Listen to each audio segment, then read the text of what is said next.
Peace. We got Mickey Diamond coming on. Big umbrella shit. Stand by.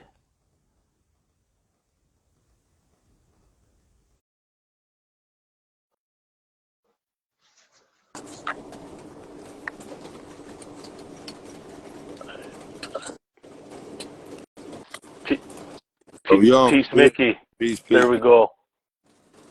Thank you. Thank you. So yeah, man, how's your day been? Hey, bro, blessings, bro. You know what I mean? Went and shot a couple moves. You know what I'm saying? Did a couple things, bro. Working on something. You know what I mean? Yeah, Blessings, bro. Yeah, any day above ground is a good one. That's how I feel about it. right, man. So yeah, I told you I was from Toronto, and I'm kind of digging into your shit like on YouTube and stuff. Going through your catalog, watching videos, interviews. You seem to be having a really good time in life right now, man. I, Is that all? Go ahead. no, finish your question. I'm sorry, I didn't cut you off. I'm trying to come Is it, in today. it I was wondering, is that always your disposition, or more in the last couple of years with everything you've done with music, you're feeling on the up and up? You know what? I try to always just feel like I'm on the up and up, bro. You know what I mean? I'm Yeah, always positive. Um, I, you know, I just try to go with the sunny side of things, bro. It's never a bad day when you got an opportunity to create a new day. yeah, You know man. what I mean? Yeah, absolutely. So I That, feel like my disposition this whole time. You know what I mean? My passion is what my passion is. So nothing is motivated by anything but other than the passion that can continue to be a creative. right, man. So every day, opportunity to create something new is a great day, bro. So I have no complaints. And it's an honor to have you on the show. To be transparent, I found out about you about like 9 months ago. To be honest with you, I'm going to get into it. But I still feel like I'm interviewing you early. You know what I'm saying? Yeah. And I was just go ahead. Sorry. No. I'm just responding to your statement. Go ahead, finish what you were saying. I was just saying, absolutely. Yeah, and I was just talking to Coach, and he's a big supporter of yours. Obviously, he's got 19 albums in 2 years. He's about to be the biggest thing in rap, and I'm like, again, I'm happy to get you early. You know what I'm saying? So I appreciate it, bro. You know what I'm saying? Just trying to, you know, just trying to keep pushing the envelope, man. Like, a lot of people think that they have to wait a certain period of time to create a great album, and me personally, I'm just trying to break that mold and just show people that, get your thoughts and ideas out as long as they are cohesive and they make sense. You know what I mean? You in tune for a great album. I'm always in for some introspective something that's going to let me walk inside the mind of whatever artist that I'm following or liking at that time. yeah, And that's what I try to provide. You know what I mean? right. So I wanted to let you know how I came across your music. My man Shoddy 305. I don't know if you've heard of him, but he's coming up. I think you will hear of him soon. He's a dope Shotty, artist. Shotty You know him? got spits. Yeah, that's my dog. Shotty got spits. I fuck with Shotty. Okay, there we go, man. So he's the dude that about 9 months ago he sent me a video of yours. I think it was All I Do. He's like, yo, this dude right here is the next shit. He's getting crazy busy, putting out projects left, right, and center. So to be super transparent, when I peeped that video, I thought it was dope, but it didn't really strike me or like come together, right? It wasn't actually until I was preparing for a Dillinger interview, because I did interview Dillinger, Okay. and I went through his catalog, and then I got to Flair. What was it? Flair versus Sting. Sting versus Flair. Yeah, that's a fact. Then I was like, oh shit, now I get it. So none of my catalog struck you until you heard Sting versus Flair. Really? That's crazy. No. Don't get it twisted, man. It was just one video he sent me. He said, yo, peep this guy, Mickey Diamond. I just peeped a part of the video. That's all I had peeped, right? Yeah. Um, I'm like, I'll stay in tune with what's going on. But it wasn't until I interviewed Pro Dillinger. I go through the whole catalog. I did the same for you, by the way. And when Okay. I got to Sting versus Flair, then I heard you again, and I heard you guys going back and forth. And then I was like, holy shit, like, now I get it. Yeah. So, You see what I'm saying? That thing. Yeah, man. So, and then fast forward to a couple months ago, I stayed connected with Coach, and he set up this interview, and I'm thankful for that, and super hyped to get into it. You know, I was on vacation last couple of weeks, and I went heavily through your catalog on my vacation time, actually. So, Yes, you're doing that, bro. You know what I'm saying? I hope you found something you liked. of course, man. That's why we're here, man. It's an honor, man. So. So yeah, I wanted to let you know what I like about your music. I like to really get into with artists, like kind of point by point what I like to show I'm a real fan. So the way you slip in those pop culture references and the metaphors and punchlines, and the way you mix it up with the street shit, like it really paints a visual. You know what I mean? In my head, and it adds dimension to it. Sorry, go ahead. No, I was saying thank you. I appreciate you, bro. You know what I mean? It's a difficult task to try to be able to blend the two and make sure that all people receive their nourishment musically, Right. as far as whatever, you know what I mean? So Yeah. I point that out that I blend those two, because that's a big part of my style and what I bring to the table. So I appreciate you. So obviously we're talking Ninja Turtles, Pokemon, wrestling, video games, you know, all the shit people in our age bracket grew up on. And I'll just throw out an example, you know, for those in attendance. I think everyone here already knows you very well, but just to illustrate, on Chainsmokers, and honestly, I could pull out so many quotables. I'm just pulling out one randomly. You're like, back-to-back classics, playing blocks like Nintendo 64 graphics. Yeah. For shows I'm getting booked like Scholastic. Prices ain't the same no more. Thanks for asking. Like, the way you bring the worlds together, I love that shit, bro. You know what I'm saying? That we grew up on, the Scholastic Book Fairs. Remember the Scholastic Book Exactly. Exactly. You know what I mean? And anybody who grew up playing this music before know that we came up on those polygons and so exactly. So just, you know, just trying to mesh all those things and make it all tie together as one and make sense, and you know what I mean, make you understand the point I'm trying to make with, which was, you know, we outside with it. You know what I'm saying? Every time. You know what I'm saying? Yeah. You know. Yeah, man. We experience, we outside experiencing different life experiences, and you know, everybody come from different walks of life, but I'm just trying to give you the point of view or the perspective of mine. You know what I'm saying? Man. And me and my people and how we operate and how we, you know what I'm saying? So that's what the bar is supposed to mean. But I'm glad everybody picked the nostalgia and everything that I write, because, you know, a lot of that shit comes from like this right here. Like look at this. This is from like 1998, but it's an original, you know what I'm saying? This is a fucking original Nautica competition bag. You know what I'm saying? Like, right. You know what I'm saying?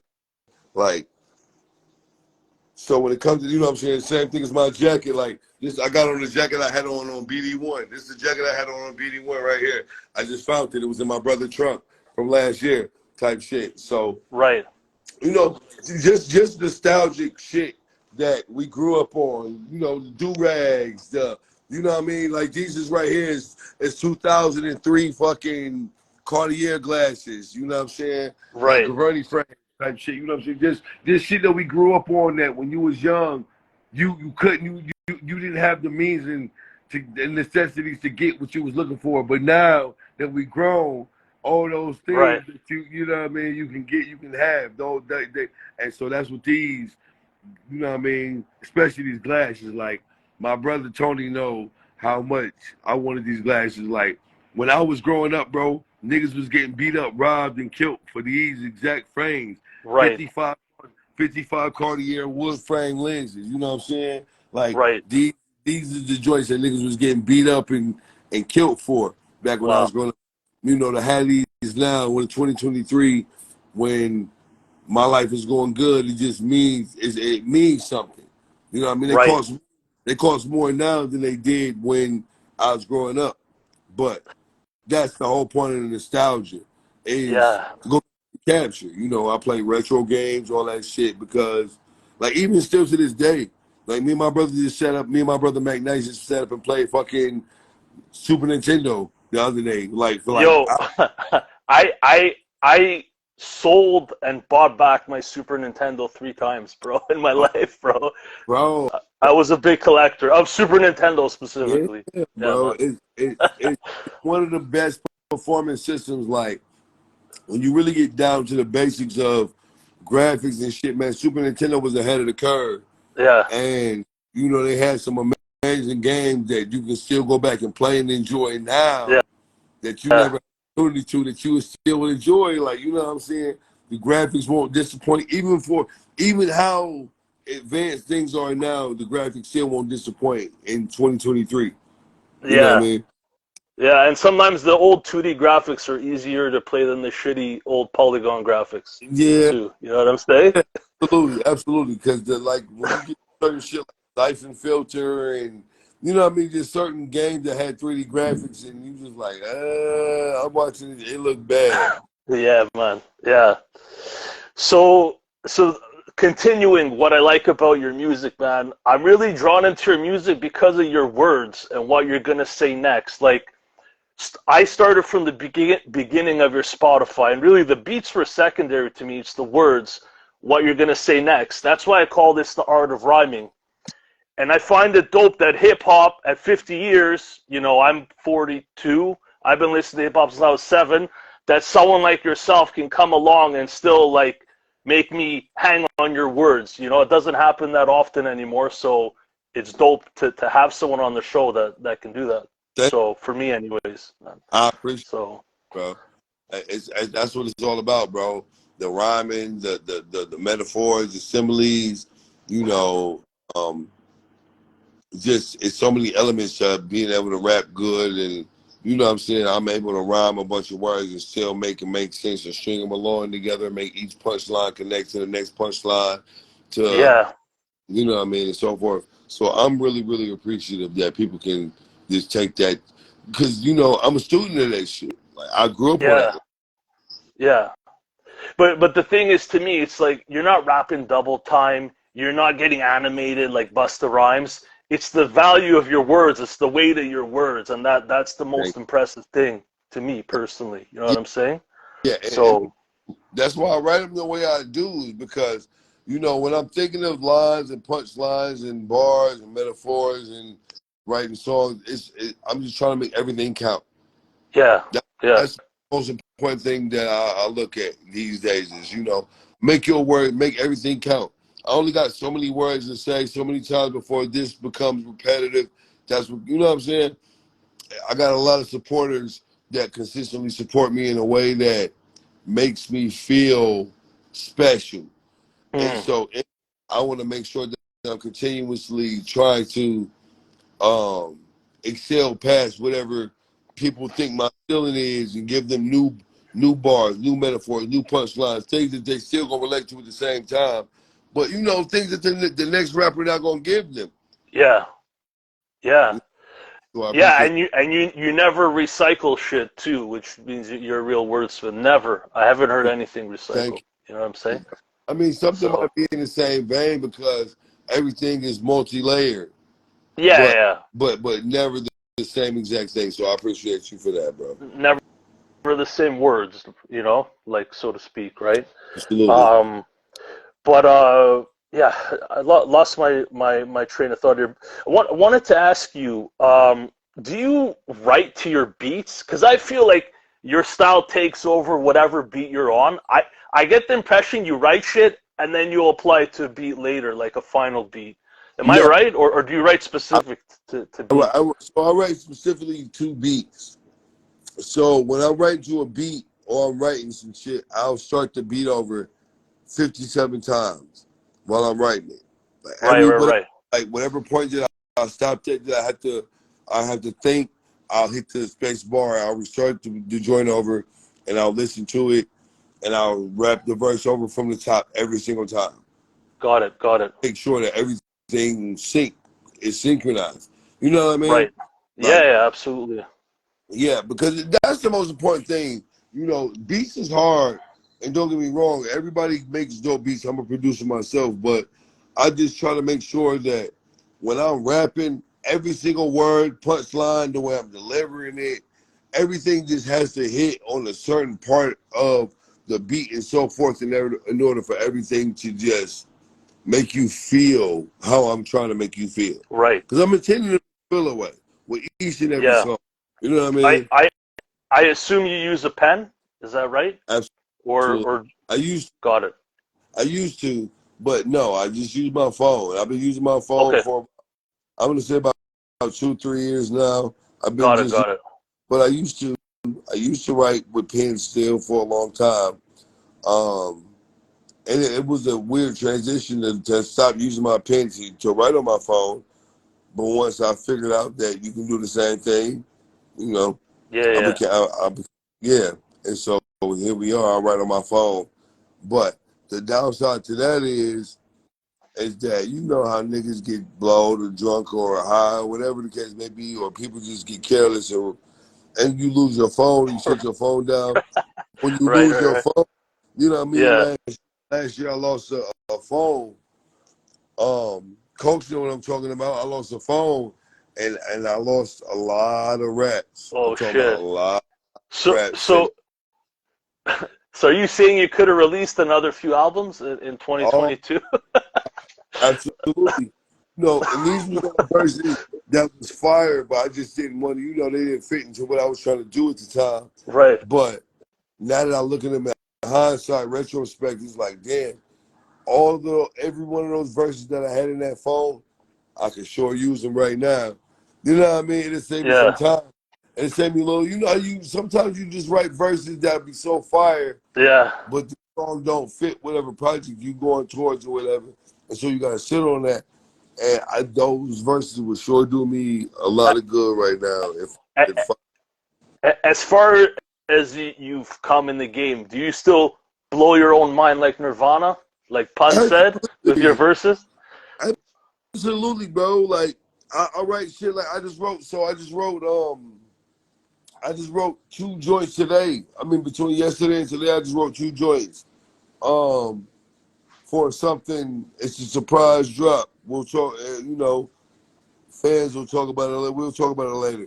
But I just wrote 2 joints for this album. I'm just like, yo, I impress myself every time. Like, I get a lot of friends who tell me this is the best I've ever been rapping lyrically, even though I've always been, a wordsmith or whatever. This is the most confident and lyrical that I've ever been in the sense of saying things with confidence. Yeah. Saying and meaning it. Oh, go ahead. I started from the beginning of your Spotify. I like to start from the beginning. And like, if I had to plot it on a chart, like your lyricism just kept going up. I feel like with Gucci Ghost, the production took a little jump, like a good jump, but your lyricism also took a jump. Thank you. So yeah, because it was pretty crazy. The world was listening with that. When Gucci Ghost 1 and 2, I knew the world was listening. Right. You know what I mean? People from different parts. Ghost got a big following, a big fan base. He deal with a lot of prestigious artists, Nas the Pirate, Conway, Griselda, you know what I mean, Rome Streets, just multiple people, Milano Constantine. He deal with a lot of people, so I just wanted to make sure that my entry into his catalog was going to be not only special but legendary. You know what I mean? I'm one of the only people from his camp. I'm not gonna say that I can get 2 albums, but I'm one of the only people that ever has dealt with him that got 2 albums back to back. Yeah. In such a short amount of time. The November, December, Gucci Ghost 1, Gucci Ghost 1, Gucci Ghost 2. Right. And it's when you really look at this shit from an overall scale of the people that he's worked with, it's like that means something. Absolutely. At least to me. Man. That means something, bro. And I caught that you almost didn't get that email from him to collab or something. I caught that from your other interview with Lowe. Yeah. Let me credit him for discovering that. That's a pretty wild story. Yeah. Oh, I don't think he wasn't gonna collab. I think it was more or less one of those things where, people who are making money off their music choose to make moves and decisions based on what's going to be beneficial to them financially so they continue to take care of their families and so forth and so on. And so I think it was one of those things where it was like, yo, who the fuck is Mickey Diamond? You know what I'm saying? Okay. At the time where I was trying to reach him, and before the top shelf and everything else, you know, that he wasn't aware. But I think by the time that it was before time for us to drop that album, I think he was fully aware. And then after we dropped the album, he became aware, like fully aware. But now I think, like, when it comes to me and Ghost, I think he's fully aware. Like, you know, I'm not I'm not the best in the world, but at the same time, I am one of the best in the world. No.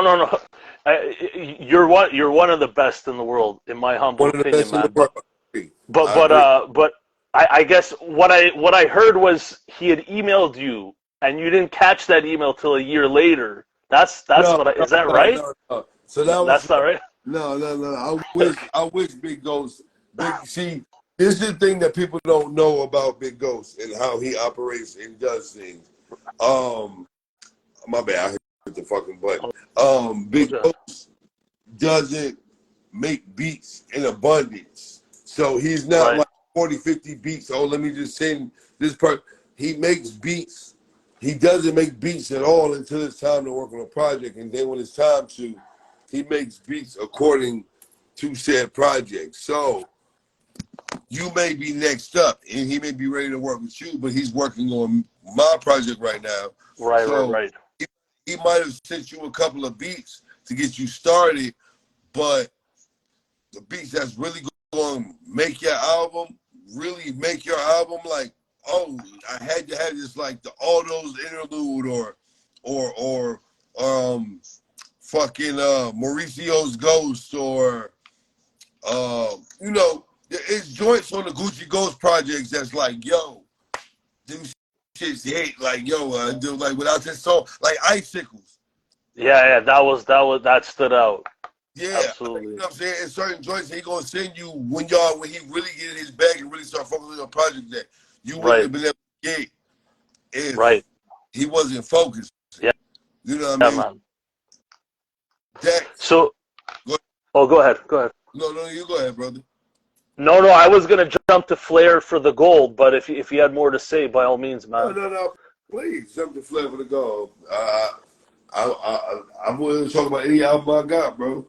Dope. Yeah, like, so when I got to Flair for the Gold, which is your second concept album where you're kind of embodying Ric Flair, I was doing some shit around the house, and then it hit me, man, like, I felt like you and Flair literally had a mind meld, man. Like, that shit was, like, next level. Like, mid-album, I thought you were, like, you blended into one character, man. And that's the album I copped of yours. You know, I cop an album from everyone I interview. Can I ask you what percentage of that album is you and what percentage of that album is Ric Flair? Would you say? I think it's like a 55-45. 55% me, bro, 45% Flair, because, you know, Flair, we just both live niggas. Like Flair's like anybody who know me, like Coach will tell you, like, that's me. Like, I'm one of them niggas. Like, what? Yeah. Nigga, I tell, like, you feel me? Like, sometimes I my bag where it's like, and my niggas who know me closer tell you, like, bro, this nigga, I'll be loud, I'll be obnoxious, I'll be everything that it takes, and it's not, I'm intending to be, that's just naturally me. Right. That's how I feel about things, and so I felt like when it comes to the, you know, the flamboyancy of letting niggas know that this shit deeper than just being able to put words together and rhyme. You know, we live in a lifestyle. We talk money and abundance and things of that nature. We ain't gotta be the richest, but blue moon, you get to talking certain shit, and your peoples, your fans, your supporters, they want to see if it's true. They want to see if you really got the gold teeth in your mouth. They want to see if you really got the gold rings in your fingers. You know what I mean? They want to see, and you got to give it to them, and you got to be able to live up to the hype. And that's what Flair was. That's what Flair was. That's why I dropped and I made sure and I ensured that my 16th album was going to be nobody like Flair. You get what I'm saying? Is there significance to the number 16? Absolutely. Or you're just what's that? levels of significance. Ric Flair is the 16-time world champion. Oh, okay. Pardon me. Yeah, between all the federations that he wrestled in, NWA, you know what I'm saying, WCW, WWF. Right. Total, he was the 16-time world champion. So I made sure that Everybody Bleeds was my 16th sold out album to prove to myself, not only to the fans, but to myself, to my spouse, shout out to Mallory Knox, that this thing was realer than what we could have projected, and we are really that great. Yes, we got the opportunity to sell out not 1, not 2, not 5, not 10, but 16 projects out. That's so fire. You know what I mean? Yeah, man. And we did that, and so that's what Nobody Bleeds was supposed to be a representation of. Simply that we are the greatest in the underground right now. You know, no disrespect to no slights to nobody else for doing anything or nothing like that, but we are the absolute greatest. Big umbrella, you know what I'm saying? And everybody attached to that cat. I felt like that second Flair album, even I believe Mallory produced it, right? The entire, the first one. I felt even her production took a jump up. Like, she's elevating on that too. Yeah. You agree? Yeah, she got some joints on there, bro. Like one of my favorite beats on the Nobody Bleeds Like Flair is the I don't even know the name of the song offhand, but it's the beat that be like, "Don't be surprised, don't be if I see you." Like she went crazy. Like I remember her playing that beat for me in this living room, like, and I'm like, "Oh shit, that's the Flair." Like she made me a beat that was gonna be on our next Flair album that I couldn't. Yeah. I can't wait to rap on, so I put it on. I'm putting it on Bangkok Dangerous 4. You know what I'm saying? Wow. I love that custom made beat. Custom made. That track was fire, man. Yeah. Soulful. Yeah, man. She made shit, bro. She's one of the greatest producers of all time, bro. I'll fight anybody and debate with anybody about it. You know what? Why don't we dig into that then, if you're cool with it, since we're already here. So I'm not aware of any other artist that has that kind of arrangement with their wife, where their wife produces. Can you tell us the backstory, how that happened? I know you might have told it before, but it'd be dope to hear it again. Yeah, absolutely. I was making beats. I had an old computer, a really old computer, like a really, really old computer. And I was making beats. I wasn't rapping. I was rapping. I always been a rapper, but I wasn't rapping, you know, to the magnitude of what I'm doing now. And so I was more focused on the production side. She would sit with me while I would make beats and be like, you know what, you should sample this, you should sample that. And she would feed me just like dope sample after dope sample, bro. Like, and you know, anybody who know anything about being a sampler or producer sampler, right? It's hard to come across those beats, those samples that you like, oh hell yeah, I can't wait to chop this up. I'm gonna make some fire shit out of it. And she would just feed me those shits, bro. Like, you know what I mean? Like, she would just feed me sample after sample after sample. And after a while, I just kind of told her, like, you know what? You got such a good ear for this shit that maybe you should try making beats on your own. You know, maybe you should try making beats. Yeah. And she started making beats, bro. And, you know, everybody started out slow and everything like that, but she eventually became who she is today. And I can remember times where I would be coming home from doing whatever I'm doing, whether it be work or whatever. And I come home, and with me being the producer, like the first Mallory Knox production-wise was me. Mm-hmm. You know, I would be the one making these beats, and I'd come home and I'd hear her making these beats, and I'd be like, damn. You know what I mean? What's this for? And she'd be like, I'm just making it. Oh, I need that.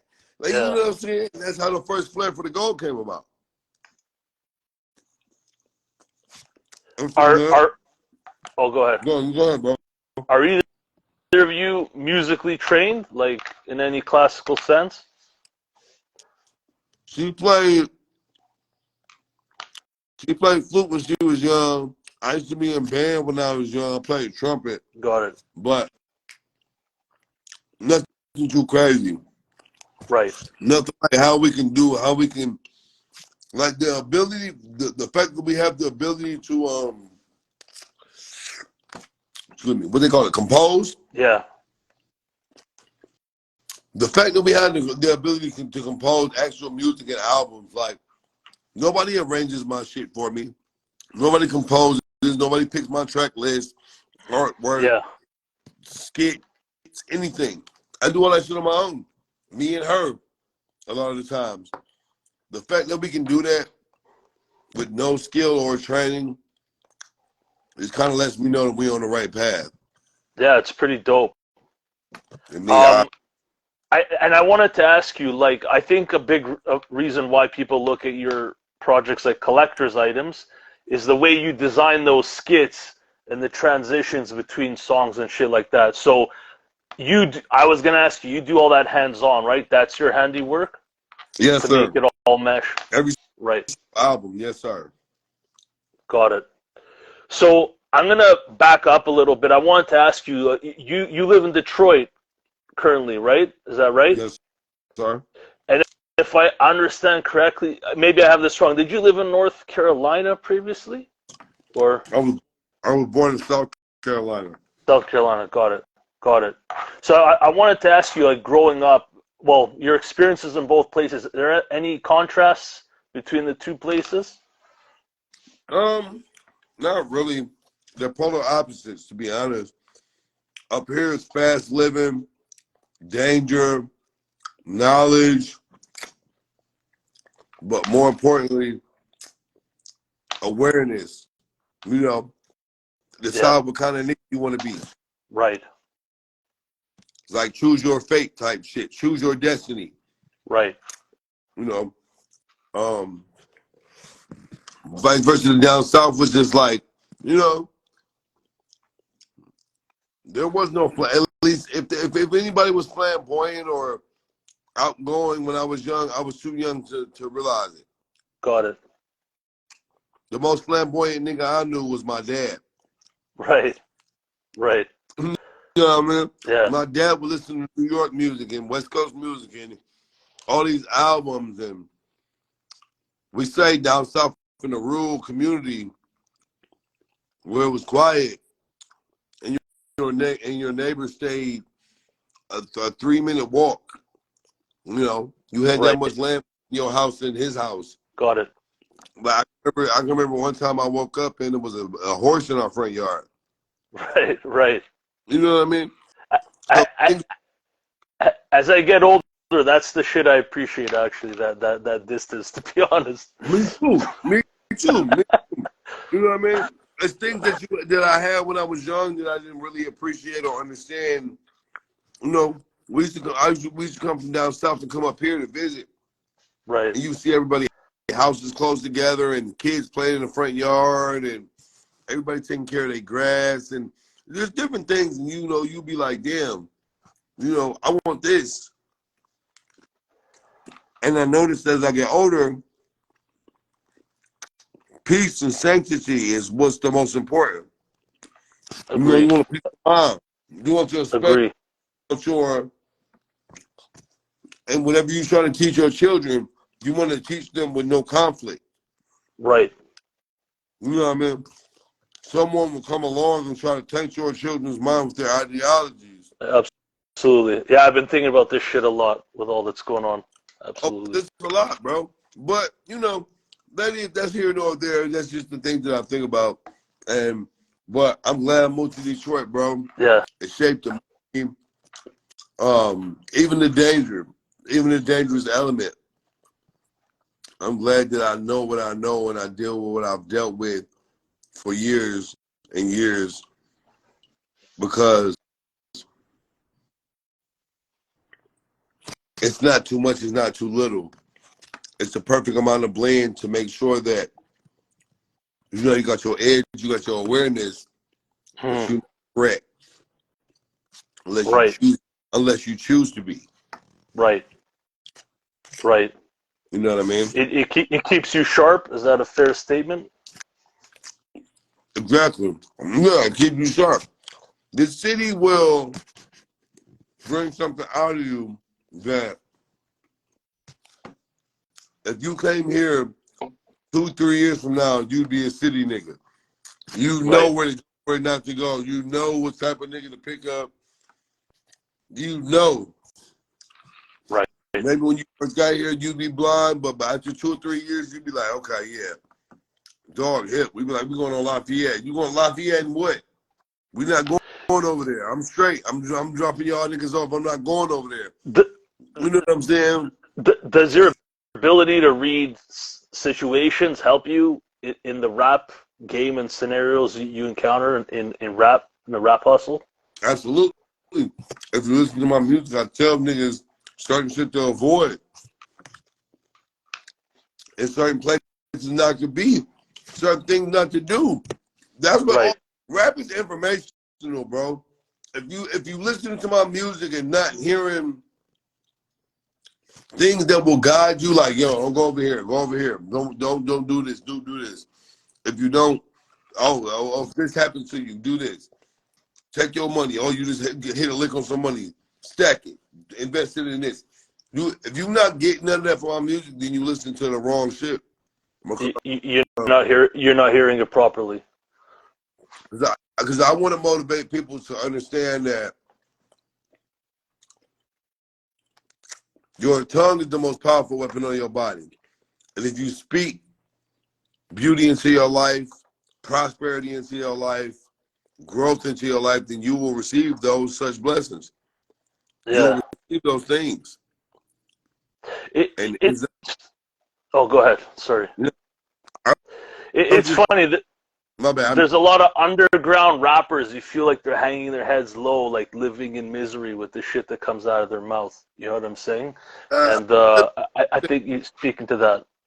I'll just say that's their actual lives, and until they decide to change their lives and mindset, that's going to be their actual lives. Some people are content, Right? Nothing more than what they have to offer, Yeah. and they'll continue to be that because that's all they know. Right. So I wanted to ask you a question. I want to take it to the Umbrella Collective. If I understand correctly, you joined about 2019. Is that about right? Or Yes, sir. By way of Bishop, how? music group. He the one who invited me here, and I haven't looked back since. Got it. Can you describe what your ventures in rap were like before Umbrella and after? Like I'm trying to get a sense of kind of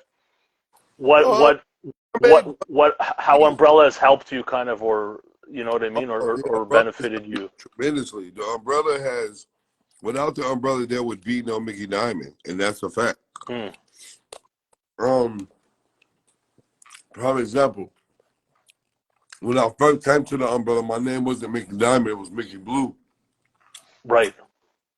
But I'm listening to artists like Josiah, Snotty, Pro, like making this like dope music every day, building a buzz, and I'm just like, yo, you know, I'm not happy with what I'm doing. I'm a good rapper. Like everybody want me to produce, but I'm a good rapper. I have something to prove. And the more I was listening to them, like when I joined the Umbrella, Pro was working on Two File, the second.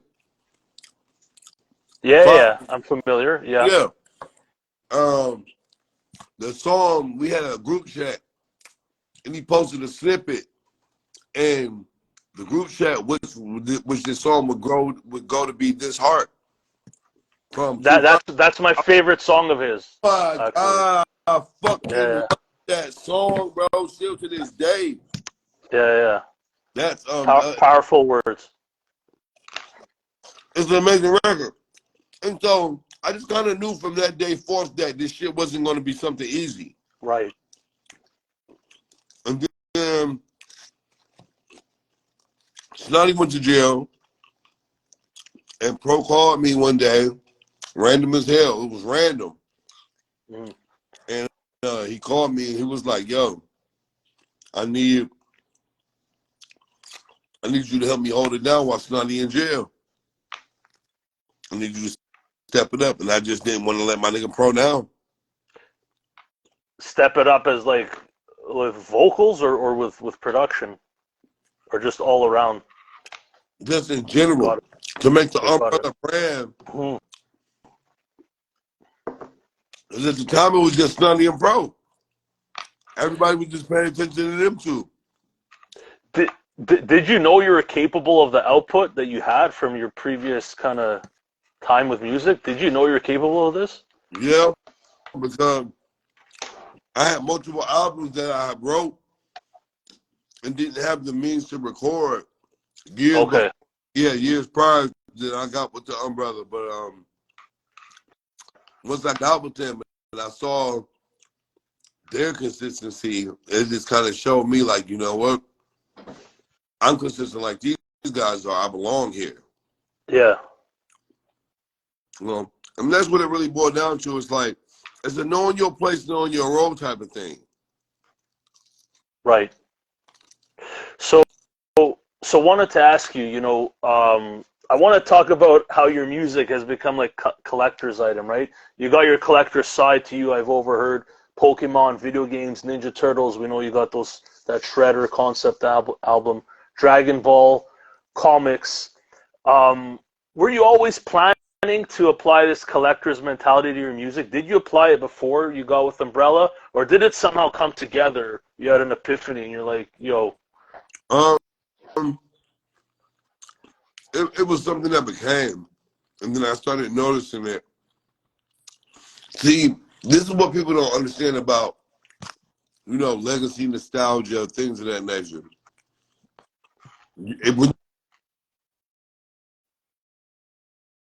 Oh, I can't hear you. Can you hear me? I think it's more or less about you being true to yourself. Right.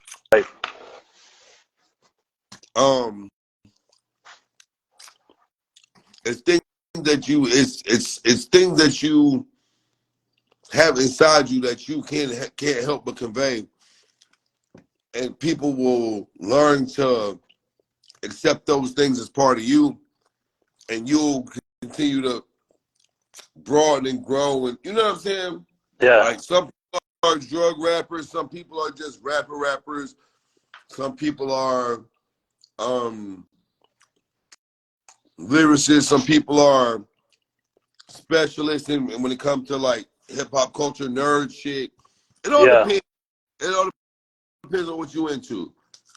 Were you this heavy on the pop culture references in your music and artwork before Umbrella? Absolutely, always. Gotcha. Always. Understood. Yes. Oh, go ahead. Go ahead. That was just always something. I'm sorry I'm eating, y'all, but I'm starving. All good. All good. Umbrella didn't enhance it. That was just something that was just always me, bro. The culture, right. The references, the things, the video games, the videos, music, the references you hear me make. It's because I grew up on that shit, like literally. So your album covers vary, whether it's cassette or record or whatever, or tape. Do you do all your art, or does Copenhagen Crates help you with that? Or is it all your handiwork? It's really on me. It's really on me. I'll send my artwork to who I want to do it. Got it. But the ideology of how I want it to feel or come across normally comes from me. I won't give anyone else credit for that. Other than the person who may edit the photos like Dark Art. Shout out to my nigga Dark Art. He did Bangkok Dangerous 1, 2, and 3.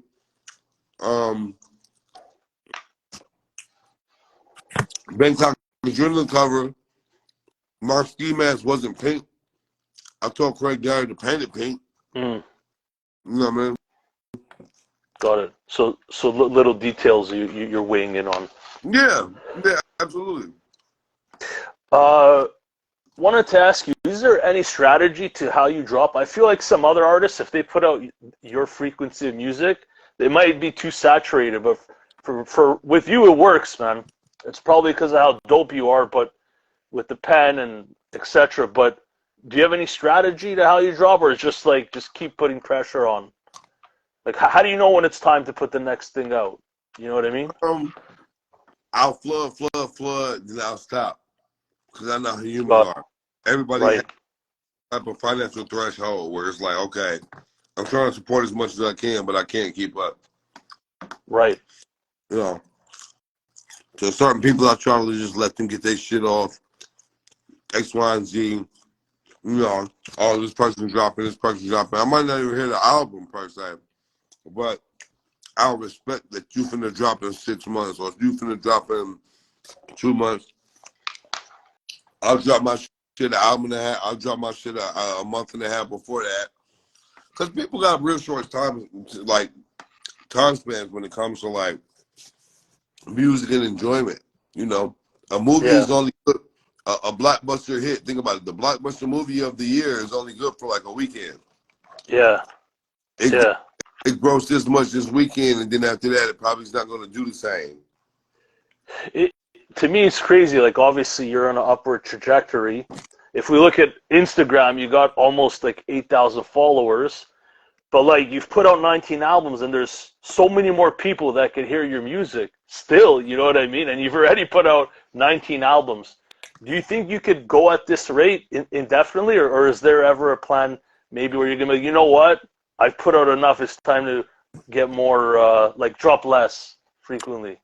I'm getting to that point now Oh yeah. because, yeah, you know, I think a lot of the early things came with something that I have something to prove. Yeah. And I still do. You know, I got something to prove, but I think at this point, bro, 18 albums, if you had to question if I can rap good or not, Right. you got between Right. those, you know what I mean? You got 18 Yeah. projects to pick from. You'll find Yeah. something that you like and say, God damn, this nigga can really rap. He's really good. He picked good Right. beats. His arrangement is dope. He's not just saying shit just to say it. He's really good. I don't have to continue to try to overly give you what it is or whatever I'm trying to give you to make you convinced that Right. I'm worth your Right. time. You, So yeah, your I, reputation is getting ahead of you at this point, right? Um, so yeah, no, but all that said, you know, like I talk to different artists, different amount of followers. Every following is different, but it's remarkable that, again, using Instagram, 8,000 followers, you seem to have set up a marketplace around your material, man. That's feeding you. Correct me if I'm wrong, man. It's remarkable, bro. It's amazing. You my know, music, my music, and my physical product has become its own economy, it's crazy. and it's beautiful. Yeah, man. You charge $30 for your digitals. It's amazing that you've put yourself in that position to do that, man. So A person will pay $35 for my physical, and then depending on what copy they get, make $200, $300 off of it. right, right, yeah, that's amazing. I got to invest in the next drop then. That, it's about investing in just, you know, recuperation, making sure that the things that you buy, you care about, and they're gonna also continue to benefit you and care about you in the long run. Yeah. So I wanted to ask you. You know, my observation is it seems like there's two major ways to hustle in music. You have the singles-driven approach with streaming. To me, it seems like overall, like younger people are more go in that direction, and then you have like selling tapes and vinyl, like entire projects. Do you think one grind is harder than the other? Do you feel like you have your hand in both?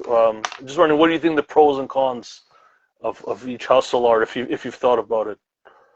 Um, Other physical products, I don't think there are no cons in it. I think the only cons are the younger crowd that may not understand what they're supporting. Right. You know, Right. I don't think that it's like, oh, fuck this crowd. We're the younger generation. We go, no, I'm thinking like that. I think that eventually, if you talk taste, that eventually you'll make a choice. You know, everybody comes of age. Yeah. And everybody comes of wisdom and things of that nature that's going to make you second guess if you really want to go this route with this person or whatever the case may be. That'll make you read a line and say, you know, no, this isn't for me, or yes, this is what I want to do. Right. So you know what? We got a late start to the interview. I want to respect your time. Like, I got a whole bunch of quotables of yours, you know, maybe to go through, but I do want to respect your time if I late. Are you still okay, or you want to wrap it up earlier? Well, I'm just eating chicken. I'm high, bro, but I'm good, my nigga. I'm talking to you, bro. Let's go. You're good? Okay. So yeah, so wanted to ask you, another thing I noticed is you don't put out many music videos relative to the amount of music you drop. That's for sure, right? Is that a strategic? You don't want to keep your image out there as much and keep a mystique around what you do, or just curious? It's about keeping the mystique, but it's also about just making it count. Right. You know, a lot of people can just put out video, but it's not what I want to do. I want to. I want things to feel like an old video game commercial. Right. When you're young and you just be watching Saturday morning cartoons and you're like, oh shit, the new surgery coming out. When it's coming out? 2 weeks from now. Oh, we didn't know. Oh shit, I want people to feel the same way about my music and my videos and so forth. I don't want to tell you 3 weeks ahead of time that's coming on this day. Got it. Because then you know to care. Right. You know? Understood. Good surprise is one. A good surprise is one that catches you off your element, but still catches your attention to the point that no matter how far ahead, you can't miss it. Right. You know what I mean? Got it. Wanted to ask you kind of random question. Pack of the Plug. His name doesn't come up that often on tracks and stuff, but to me, my observation, he seems pretty important to kind of your come up, at least promoting your music. Would you agree with that? Is there anything you could say about his platform and how it's helped you? If you feel it has. Yeah, I'm one of the only people that has a playlist profile on Pack of the Plug, but at the same time,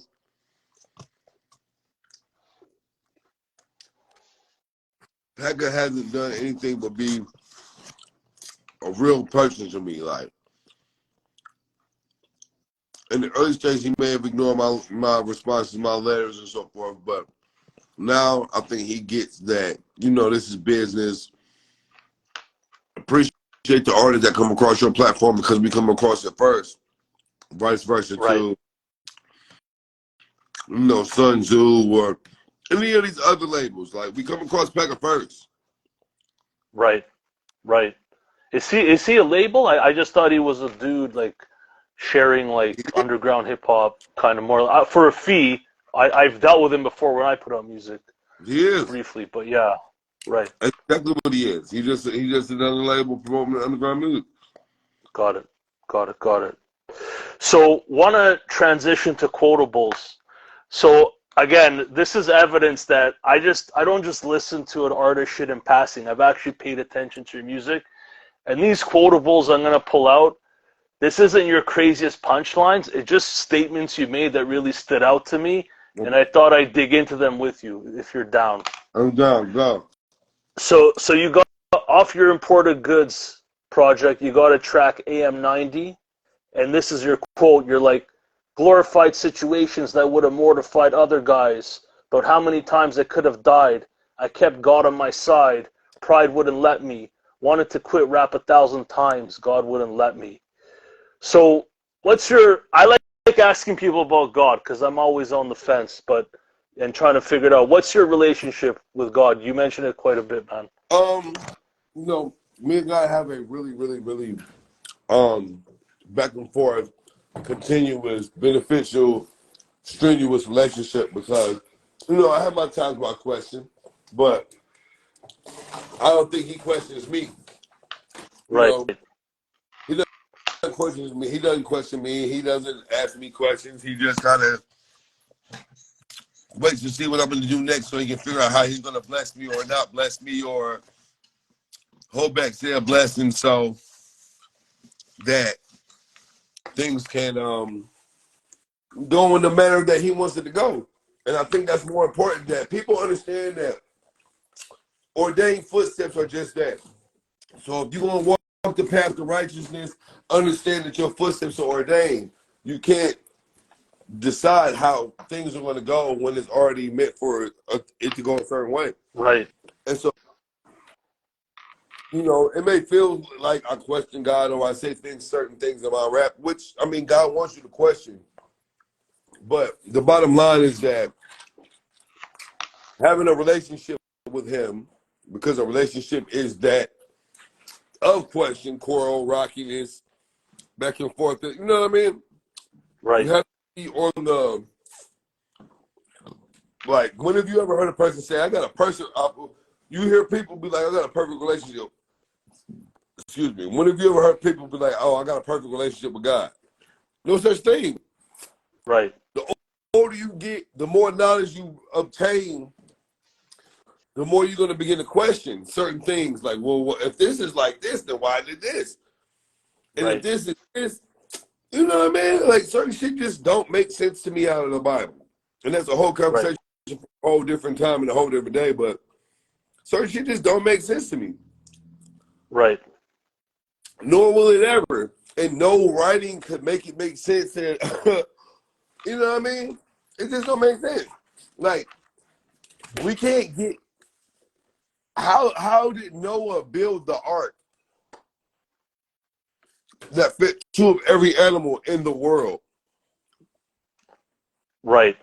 It makes, So like you so said, so Nephilims, well, with Nephilims and all of that shit. And that's cool, but that's fairy tale shit at this point. Because no rocks, trees, or anything of that, like they said in the Noah movie, are going to come alive to help us build, say anything. If they told us the great flow is coming 40 days from now, we as men would have to build that shit. No tree is going to come alive and be like, oh, I've been around for 30,000 years. Let me help you help build this. Like how they did in the movies or none of that shit. You know what I mean? right. Got it. So I have a sense of it. I'll move on for time. You got another project, Noir, of course, track Givenchy Rottweiler, and I'm going to quote. Sorry? I know I was saying I love that record. That Givenchy Rottweiler's record, I love that record. Absolutely. It's dope. You're like gold nuggets, Burberry buckets. I can give you fly lyrics or foul shit with no substance. Too many styles to pick. Now how you want it, motherfucker. I feel like, have you predetermined what you're going to rap about, like the parameters of what you're going to say and shit, and kind of what you're going to convey in your music? And does that help you kind of know what your lane is and put out music faster? And just make the whole process easier for you? Because it seems like you're very aware of kind of the parameters of what you're willing to give people. No, for sure. And I think it all depends on the project I'm working on, how deep, the subject matter goes and what we're trying to give you, which is a feel. The feel is more important than anything else. So when you listen to a said album, I want you to feel like how whatever the shit on the album cover looks and it feels, that's how I want you to feel. Right. I want you to feel scared and excited, and at the same breath, and I want you to feel fear and excitement, and I want you to feel, you know, worry and question yourself, and you know, I want you to go. I want you to go on an emotional roller coaster every time we listen to Mickey Diamond music. I want you to Got feel. it. I want you to feel brave enough to be like, nigga, I go outside. I might kill a nigga, but damn, this next song is gonna make me feel like put the guns down, and maybe I should think about what I decide to do before I even pick a gun up. Got it. So it's on a project by project basis. I think it's just based on a feeling by vibe basis. Like, Got it. you know, I want you to really emotionally connect when you listen to my music, vice versa to just being a nigga that's going to tell you, all right, go on about your business, go on about your business, go on about your business. And then three people who may have been affected by what I had to say to you earlier, but they were too young to really comprehend the message or the more, you know what I'm saying? Yeah. So it was. So I like things like that. That's gonna make you think and be like, damn, you know, you hear what this nigga said? Damn, you heard what he said? Like, yo, rewind that, take that back. Like, check this out. You know what I'm saying? Like, you heard what this nigga said? Did you hear him? I think that's the most important thing, and more important than just the music or how good it sounds is what it makes us feel like on the inside. Got it. So moving to the next one. Project is Bangkok Dangerous 2. Keep the light on. Yes, sir. Gonna quote you. And these are some of my favorite tunes. You're like, shut shit down like government layoffs. Hustle because I know the payoff. Yeah. Are you talking about knowing the payoffs from the music grind or other parts of life? I feel like a lot of the reasons people give up is they don't know the payoff. If they knew the payoff, they'd keep going. So just more. I'm talking about the hustle from the government. I mean, I'm talking about the hustle from the rhyme because we was talking all of that shit prior to, but now it's actually starting to manifest and build and come, and you know what I mean? So we living off our raps now. Finally, after a while, like we talked about this thing. Like there's 8 of us in the crew. There was more of us. We've had times when people have walked away, people have come back, people have walked away again, so forth and so on. People who focus, and we literally just kind of spoke all of this shit into fruition. Right. The ability to be able to do interviews, yo, I'm charging this for a verse, this, that, and the third. Like, it was all a talk that became real. So, yeah, I hustled because I knew it would pay off.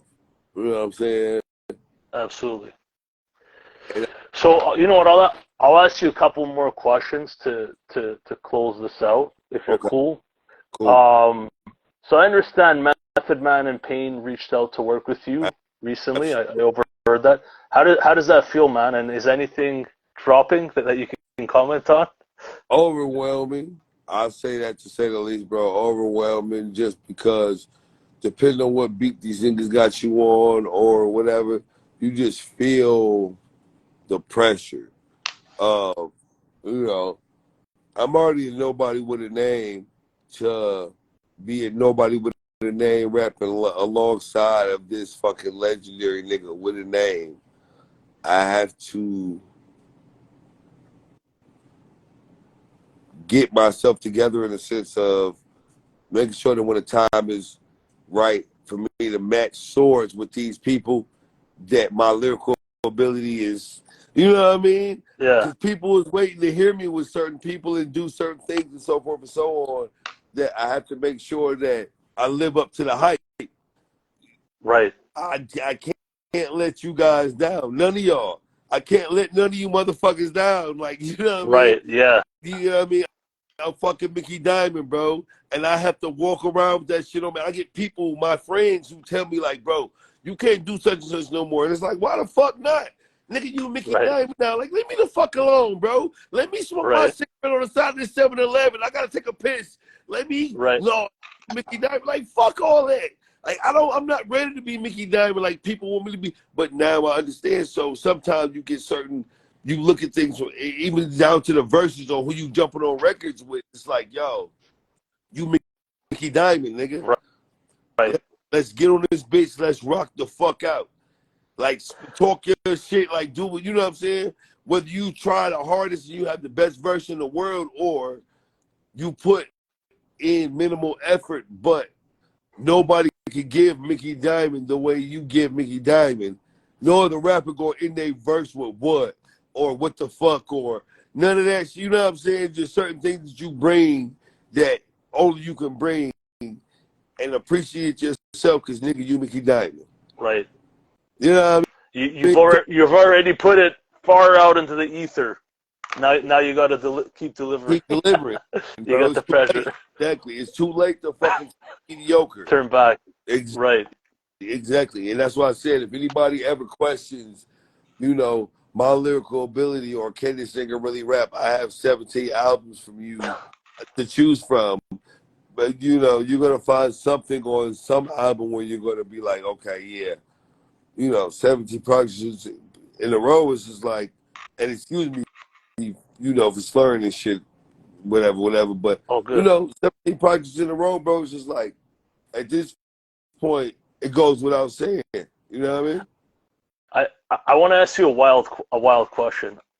Biggie, he's always been in my top 5 over the years.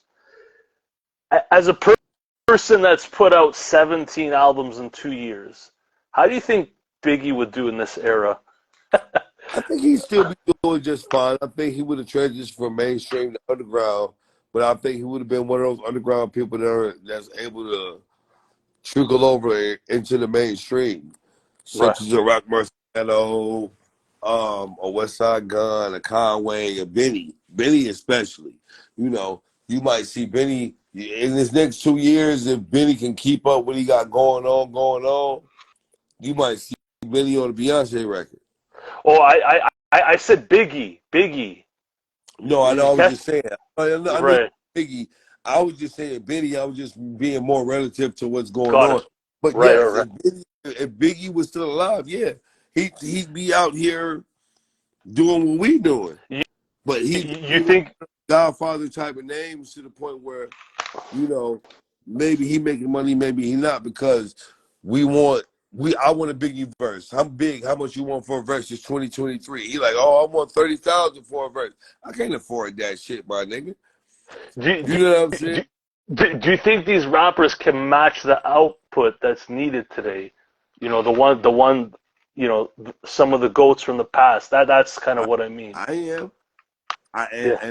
And so if I feel like if I can do it, anybody can do it. Right. Got it. Yes, I feel like these rap niggas that's working their way up, or these rap niggas that's paying attention and looking at me and really feeling like, yeah, they got a shot at this shit. Absolutely. I feel like it's never too late. I feel like greatness does not have an expiration date. And I feel like real good music and good talent is timeless. Got it. So I guess last question I want to ask you, do you have a top 3 or like dream collabs of like MCs you'd like to work with? Is there a top 3 in your mind that you have yet to? I know I want to do something with me and Jay-Z. Before it's all over, I want to do something with me and Jay-Z. Diamond Dallas and Jay-Z would be the fucking craziest record that you've ever heard of in your life. And if I'm lucky enough, you know, I get a Diamond Dallas Jay-Z record, I get a Diamond Dallas Nas record. I think I would love to do something with Diamond Dallas and Havoc from Mobb Deep eventually. Right. I'd love to do something with Diamond Dallas and Benny Siegel. Wow. Something with Diamond Dallas and the Locks. So I got a lot. I could see a lot of these happening, man. Yeah, absolutely. It feels like it. I love to do what they call it, posthumous. When the artist is dead, but they still put the album out. What's it called? Right. I think you got the right word. But I love to do some posthumous shit with DMX. To be honest. Right. It's a bunch of artists that's alive that I would love to work with, but there's plenty of artists passed away that I love to work with. Got it. So Mickey, it's been super dope talking to you. You know, I know your body of work thoroughly now. I could say I'm a proper fan. I think you're one of the best doing it, one of the best lyricists out right now, like right at the top. Thank you. And I'm going to keep watching you from afar, seeing how far you can take this shit, man. And it's been an honor shopping up with you. Thank you. Hope you have a great night. Any final words or shout outs? Or? Yeah, man. I just want to shout out my crew. Shout out to the Big Umbrella, man. Shout out to Pro Snotty, my nigga Trip, Mac, Substance A10, J Royale. You know what I'm saying? Everybody in the squad, Valerie Knox. I want to shout out my kids, the Diamond family, Priest Dior, Kim Karina. Love y'all babies. I want to shout out you you know what I mean, for giving me the opportunity to be on your platform. I want to shout out Our Father Music, man, just for being a real nigga, man, always sending me that good heat. You know, I want to shout out the whole underground, man. There's too many people to name, man. Shout out to Walkers, man. You know, shout out to Claw. Shout out my big homie and big brother Mav. You know what I mean? Shout out my big brother Top Fish. You know, shout out to anybody who helped me get through and maneuver through this shit, man. Because, you know, nothing worth having comes easy. But at the end of the day, we making it look good and we walking it down a day at a time, album after album. We ain't taking no stumbles. We ain't taking no falls. I ain't heard nobody be like, oh, I fuck with Mickey Diamond, but this album, I don't know about this one. This kind of like I'm aiming on not missing until it's just time for me to go. You know what I'm saying? I'm not trying to miss until I go missing. So at the end of the day, I appreciate everybody who support me. I appreciate y'all for jumping on the live, and I love every single one. If y'all got any shout out to everyone, every single person in life. yeah, absolutely. If y'all got any type of inquiries about any type of physical products or anything of the sort, y'all let me know, man. I'm here, man. And at the end of the day, we're gonna keep on striving, thriving, and surviving, bro, until it's up for us, my nigga. You know what I'm saying? I appreciate you having us on your platform, brother. Awesome. The honor is mine. Thank you. Have a great night, Mickey. Have a great night, everyone. You too, man. Appreciate you, man. I love y'all guys, man. Y'all keep supporting us, man, because we ain't shit without y'all, man. Big Umbrella in and we out. Peace. Peace.